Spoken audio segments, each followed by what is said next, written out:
So, I'm not a fan of Kanye West, but there's this one song that I identify with because for some reason I put myself in situations where it just comes up. It goes, I've gone through too much bullshit just to mess with these drunken hot girls.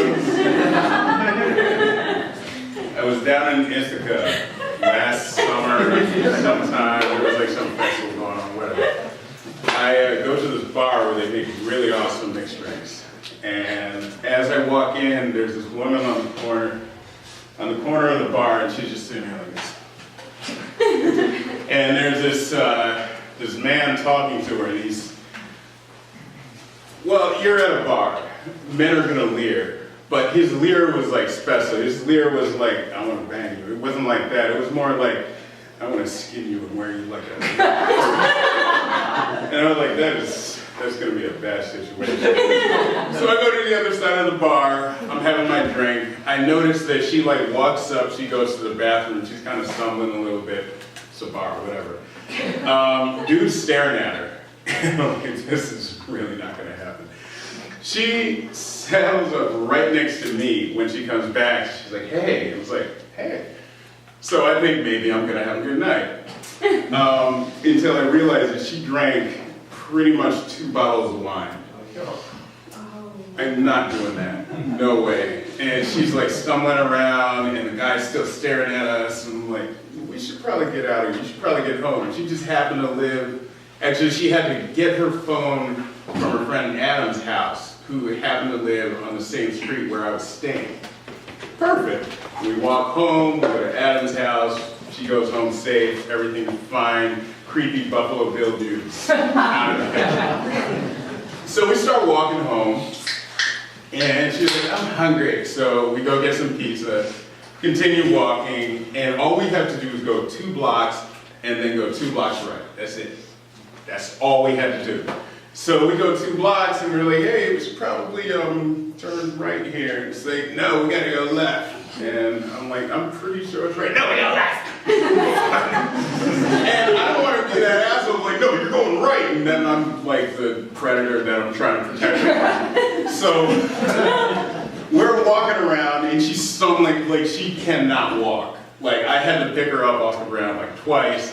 There's like this creek in the middle of Ithaca. If you've ever been there, it's just creek right in the middle of downtown, not downtown, but kind of, just like a 6-foot drop, and it's all concrete. So essentially, if you trip and fall, which she almost did when she was vomiting over the thing, you're gonna die. You're just gonna die. That's gonna happen. Either that, or you're gonna have horrible TBI, and that's just, I mean, ugh.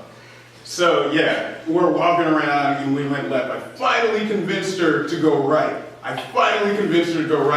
It's only 2 blocks. I'm like, it's only 2 blocks. I swear it's only 2 blocks up that way. And we're walking up, and we get to the first block, and there's like a couple of people walking by, and then there's this other person walking by, and it's fucking Buffalo Bill. And I said out loud, I was like, you have to be fucking kidding me. Are you serious? And the guy's just sitting there staring at me like, I want to wear you. So she's like, this isn't the way. And we walk back the other way, and we're schlepping all over Ithaca.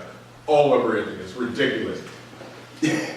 So mad at this point, because it's like 3 in the morning. She walks up to some people, and she was like, hey, I know them. Hey, do you know where Adam's house is? I'm lost. And they're like, honey, we have no idea who you are. Somehow, after about an hour, we get on Aurora Street, and I'm like, you know what? I'm gonna drive to Adam's house. My house is right here. The problem with my house is that it's like behind another house, and you have to go down this creepy dark alley. So I'm like, you stay here. I wasn't gonna have her come into the dark alley. It's creepy. So you come here. You just stay here. I'm gonna run and get my keys. I'm gonna run back. I run and get my keys. I run back. She's gone. And right there, I'm thinking, like, this is just the smartest thing she possibly could have done. But then I was like, I should probably make sure she gets home, because I'm an idiot. So I drive out, And I see her on the street, I'm like, Cassie, get in the car. I'm driving you home. And she's like, okay. She gets in the car. She's like, we gotta get to Adams. And we're going up and down the street. She has no idea where Adam's house is. I'm like, okay, well, just let me take you home. I'll punch your address in the GPS. She tells me the address. She was like, no, I can totally tell you where it is. We're driving, and we wind up on a highway. It's like 15 minutes away. I'm like, how are you gonna walk this? And I look over and she's like, are you serious? So I get her to her door. I'm like, hey, you're home. Let's get you home. And she does this to me. You're pretty, wait, we're not British. You're pretty. I'm like, no, no, this is not happening. Get in your house. I walk her up to the door, I make sure she opens the door, I make sure she closes it and locks it. I get home, my friend's like, so what happened? What happened to that girl? And I'm like, I'll tell you tomorrow. And then I come to find out the next day, I tell her the story, and she knows who this person is. So she does this all the time. She just like gets wasted and just walks around downtown Ithaca. What is your problem?